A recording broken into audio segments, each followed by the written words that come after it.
গত 22 তারিখে আমার কাছে একটা কমপ্লেন্ট এসেছিল। একজন সুলতা চক্রবর্তী বলে বারাসাতের চৌধুরী পাড়ায় ওনার বাড়ি, মহিলা থানাতে এসে কমপ্লেন্ট করলেন কি ওনার বাড়িতে 14 লাখ টাকা উনি রেখেছিলেন, যেটা চুরি হয়ে গেছে। উনি বাইরে গিয়েছিলেন, আসার পর থেকে যখন দেখেছেন দরজা ভেঙে কেউ টাকাটা নিয়ে গেছে। উনার কথা ছিল কি উনার একটা জমিন বিক্রি করেছিলেন উনি 2-3 দিন আগে, যার টাকা যে উনি পেয়েছিলেন ওটার মধ্যে কিছুটা উনি ব্যাংকে ডিপোজিট করেছেন, কিছুটা এখনও ওনার বাড়িতেই ছিল, যেটা চোর যে নিয়ে গেছে বলে। তো তারপরে আমার এখানে 22 তারিখে কেস স্টার্ট হলো বারাসাত থানার।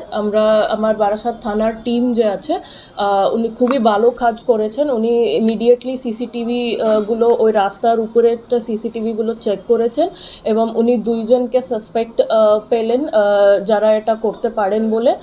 ইমিডিয়েটলি ওনাকে আইডেন্টিফাই করে এবং ট্রেস করা হলো। তারপর থেকে একজন, এই 2 জন ব্যক্তির মধ্যে একজন যার নাম আছে করিমকে প্রথমে আমরা ভাঙ্গর থানার আন্ডার থেকে অ্যারেস্ট করলাম। তারপরে ওনার কাছ থেকে খুব অল্প একটু টাকা রিকভারি হয়েছিল, অ্যারাউন্ড 21,000 টাকা ওনার কাছে ছিল।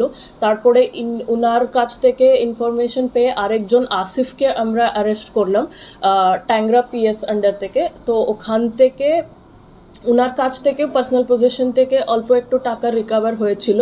ওনাকে যখন আমরা নিয়ে এসে পিসিতে নিয়ে এসে জিজ্ঞাসাবাদ করলাম তো পাওয়া গেল কি ওনার বেশিরভাগের টাকা বাড়িতে রয়েছে, ওনার 2 জন মধ্যে ভাগ হয়ে। তো তারপরে ওনাকে নিয়ে গিয়ে বাড়িতে সার্চ করে যখন পাওয়া গেল তো আমরা 11 lakhs অ্যামাউন্ট যে আছে ওনার কাছ থেকে রিকভার করেছি। তো টোটাল আসিফের বাড়ির থেকে 2.5 লাখ টাকা বেরিয়েছে এবং করিমের বাড়ির থেকে 8 লক্ষ টাকা বেরিয়েছে। আর ওনার পার্সোনাল পজিশন থেকেও কিছু টাকা বেরিয়েছিল। তো টোটাল 11 লাখ টাকা আমরা রিকভার করেছি এখানে।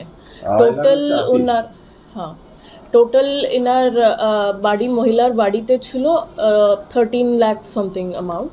তো ওটার মধ্যে 11 লাখ রিকভার হয়েছে। এখন আমরা যে পেয়েছি এরা হ্যাবিচুয়াল ক্রিমিনাল, মানে এরা আগের থেকেও চুরি করে, কিন্তু বারাসাতে ইনার আগে রেকর্ড ছিল না, অন্যান্য থানাতে রেকর্ডগুলো পাওয়া গেছে। 2 জনই হ্যাবিচুয়াল চোর আছেন। এরা ভাঙ্গরে বাড়ি ইনার, কিন্তু এনারা প্রতিদিন বেরোয়, বিভিন্ন জায়গায় ট্রেন করে বেরোয়, যেখানে ইনারা সুযোগ পায় উনি চুরিটা করেন। আর আমার বারাসাত এখানে ওই বাড়িটা স্পেসিফিকলি টার্গেট করার জন্য এনার কাছে কোনো ইনফরমেশন ছিল না, কিন্তু ইনি দেখেছেন তালা দিয়ে একটা বাড়ি ইনি পেয়েছেন বলে ঢুকতে চেষ্টা করেছেন। 2টো দরজা ছিল, ওখান থেকে মাঝখানে ইনি কিছু একটা ঢুকিয়ে ভিতর থেকেই মানে লকটা খুলিয়ে দিয়েছেন, খুলে ঢুকেছেন। ঢুকে ইনার লাক ছিল সেদিনকে কি উনি খুব বেশি টাকা ওনার বাড়িতে পেয়ে গেছেন ইন টার্মস অফ ক্যাশ। যেতে উনি একেবারে এতটা ক্যাশ পেয়ে গেছেন, ইনি আর কেউ জিনিসপত্রগুলো ওখান থেকে নেয়নি, ইমিডিয়েটলি ওই টাকাটা নিয়ে বেরিয়ে গেছেন।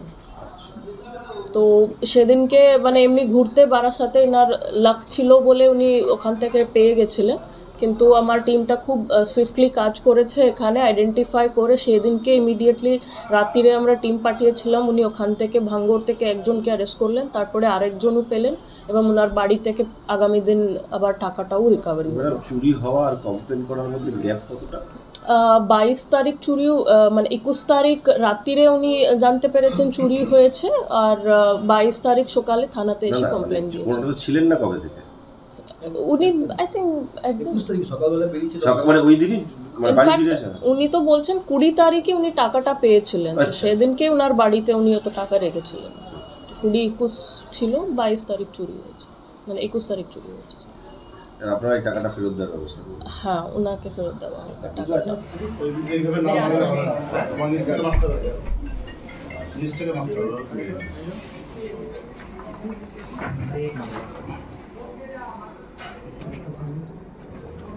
তো মার খাবি, ঢুকিস না।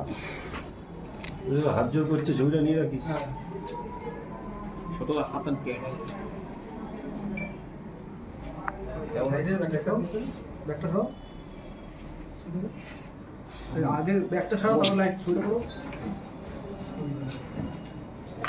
আমাদের ভিডিও ভালো লাগলে লাইক এবং শেয়ার করুন।